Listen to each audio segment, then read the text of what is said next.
Boys Manikandan உதவும் நோக்கம் இல்லை, அவர் ஈர்த்துட்டாரு. விஜய் சேதுபதி ஓப்பனாக பேசிய விஷயம் சோசியல் மீடியாவில் வைரல் ஆயிட்டு வருது. வாங்க என்ன பேசியிருக்காரு, என்ன தகவல்னு இந்த வீடியோவில் முழுமையாக பார்த்து தெரிஞ்சுக்கலாம். அதுக்கு முன்னாடி நம்ம சேனலை முதன்முறையாக பார்க்குறீங்கன்னா சப்ஸ்கிரைப் பண்ணாதவங்கெல்லாம் சப்ஸ்கிரைப் பண்ணிக்கோங்க. பெல் பட்டன் சிம்பல் அமைக்கி சப்ஸ்கிரைப் பண்ணாதவங்கெல்லாம் சப்ஸ்கிரைப் பண்ணிக்கோங்க. பெல் பட்டன் சிம்பல் அமைக்கி நம்ம சேனலோட நோட்டிஃபிகேஷனை எனபிள் பண்ணிக்கோங்க. நாங்கள் போடுற வீடியோ உங்களுக்கு உடனுக்குடனே வந்து சேரும். விஜய் சேதுபதி நடிப்பில் நித்திலன் இயக்கியிருக்கும் படம் தான் மகாராஜா. அந்த படம் ஜூன் 14ஆம் தேதி திரையரங்களில் வெளியாக இருக்கிறது. இது விஜய் சேதுபதிக்கு 50வது திரைப்படம் என்பதும் குறிப்பிடத்தக்கது. இதன் காரணமாகவே இந்த படத்தின் மீது அவரது ரசிகர்களுக்கு உச்சக்கட்ட எதிர்பார்ப்பு நிகழ்வி வருகிறது. இந்த சூழல்ல படக்குழு பத்திரிகையாளர்களை சந்தித்து அவ்வப்போது விஜய் சேதுபதி பேசிய பேச்சுவார்த்தை கவனத்தை ஈர்த்துள்ளது. குரங்கு பொம்மை படத்தை இயக்கி கவனம் ஈர்த்தவன் தான் நித்திலன் சுவாமிநாதன். இவர் இப்போது விஜய் சேதுபதி, பாய்ஸ் மணிகண்டன் உள்ளிட்டோரை வைத்து மகாராஜா படத்தை இயக்கி வருகிறார். விஜய் சேதுபதியின் 50வது திரைப்படமாக மகாராஜா உருவாகிறது. ஜூன் 14ஆம் தேதி திரையரங்கில் வெளியாகி இருக்கிறது. விஜய் சேதுபதி நீண்ட நாட்கள் கழித்து ஹீரோவாக நடிப்பதால் கண்டிப்பாக இந்த படம் மெகா ஹிட் அடிக்கும் என்று அவரது ரசிகர்கள் எதிர்பார்த்து வராங்க.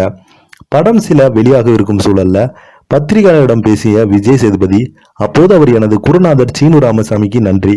அவருடைய வாழ்க்கை கேள்விக்குறியாக இருந்தபோது என்னை மாதிரி ஒரு ஆளை யாருமே நம்பாத என்னை வச்சு படத்தின் ஷூட்டிங்கை முடித்து ஆச்சரியமான விஷயம். அதற்கு அனைவருக்கும் பெரிய நன்றி. எனக்கு நடிக்கவே தெரியாத போது ஜிசே பாஸ்கர் எனக்கு சீரியல் வாய்ப்பு கொடுத்தார். அவ்வப்போது ஒரு நாள் அவரிடம் உன்னுடைய கண்ணும் சிரிப்பும் நடிக்கும் போது நல்லா இருக்கு, நீ நல்லா வருவா என்று சொன்னாரு.